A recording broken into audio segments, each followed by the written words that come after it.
I'm Josh Kelly, welterweight, currently 6-0, fighting for the Commonwealth title. Follow Sport Icons. Alright, so ever since Conor Benn brutally destroyed Samuel Vargas in round number 1, the name that people have been talking about, including Conor Benn himself and Eddie Hearn, has been Amir Khan. Now, Amir Khan, he's certainly at the wrong end of his career, very, very inactive as well. Not that he's ever really been too active, but lately he's certainly been inactive. And in fact, his last fight against Terence Crawford, he lost. He essentially quit in that fight, if we're being brutally honest. Anyway, it's what it is. Now, is that the kind of fight that I want to see and you want to see? I mean, I'm not against it. If they make that fight, of course I'll watch it.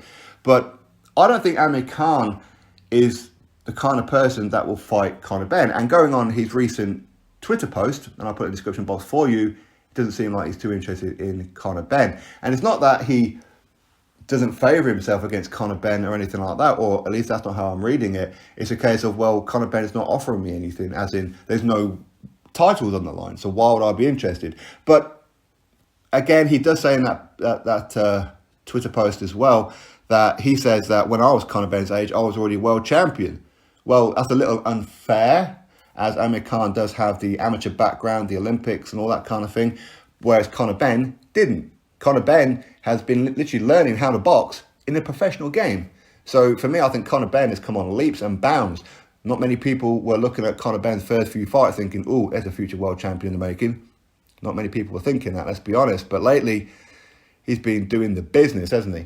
Now, I can understand Amir Khan's perspective on that one. But at the same time, even if Conor Benn did have a world title, if he managed to somehow get a Errol Spence Jr. or a Terence Crawford or a Ugas fight next, for example, and become world champion, he's not going to be able to defend it against Amir Khan anyway. Amir Khan is not ranked.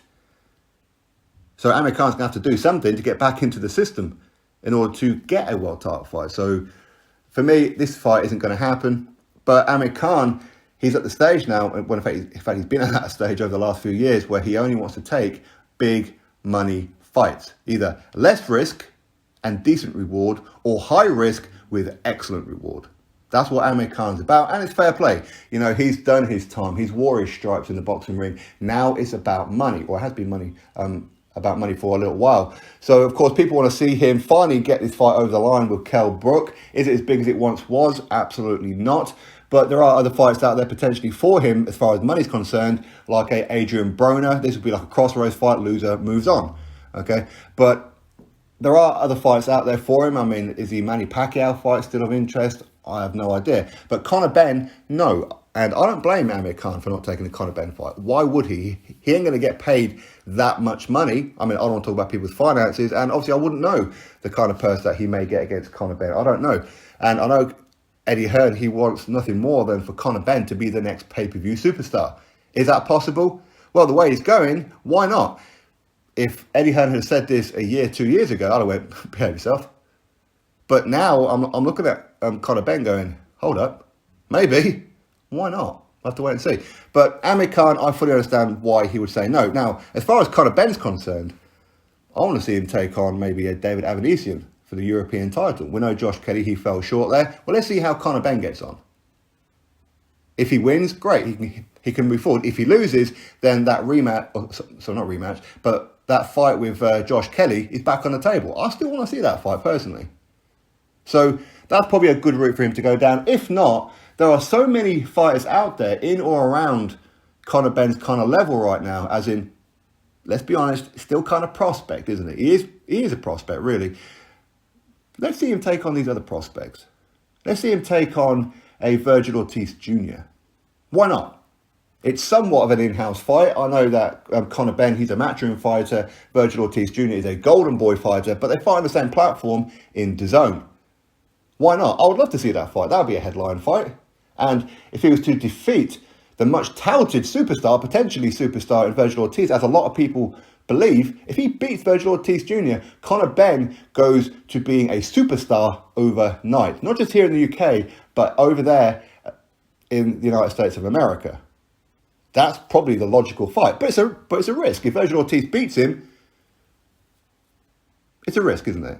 I mean, that's probably the best way I can put it. It's a risk. You've got Boots Ennis. Excellent victory the other night against Sergey Lipinets. A lot of people are saying how him versus Terence Crawford. I don't understand why him versus Terence Crawford. You got Ennis is a PBC fighter. You've got Terence Crawford, a top-ranked fighter. Isn't that wrong side of the street? And I do believe a lot of people who saying that maybe Ennis versus Terence Crawford, even though Ennis isn't ranked high enough within the WBO right now, so I'm not too sure if that fight could even happen. But if you're saying how, and you're agreeing with Errol Spence Jr. about being the wrong side of the street and how Terence Crawford should have to go over to PBC, which is absolute madness. I don't know why anybody would say that. But if you're in bed with that idea, why are you trying to push Ennis versus Terence Crawford? Why not have Ennis versus Errol Spence Jr.?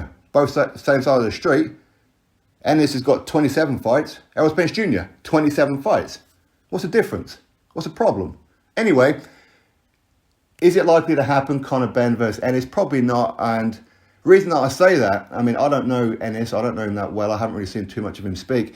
But a lot of people on the PBC side, they do tend to hide behind the PBC banner. Well, you've got to go see Al Heyman and Al Heyman this and Al Heyman that. And that's fine. Even though apparently they're all like their own promoters, they're all free agents to travel here, there and everywhere. But they don't do it. For whatever reason, okay? But I personally would like to see Conor Benn take on those kind of guys. I want to see him take on a Virgil Ortiz Jr. Why not? What's the problem with that? That will be a big fight. Would it be a pay-per-view fight?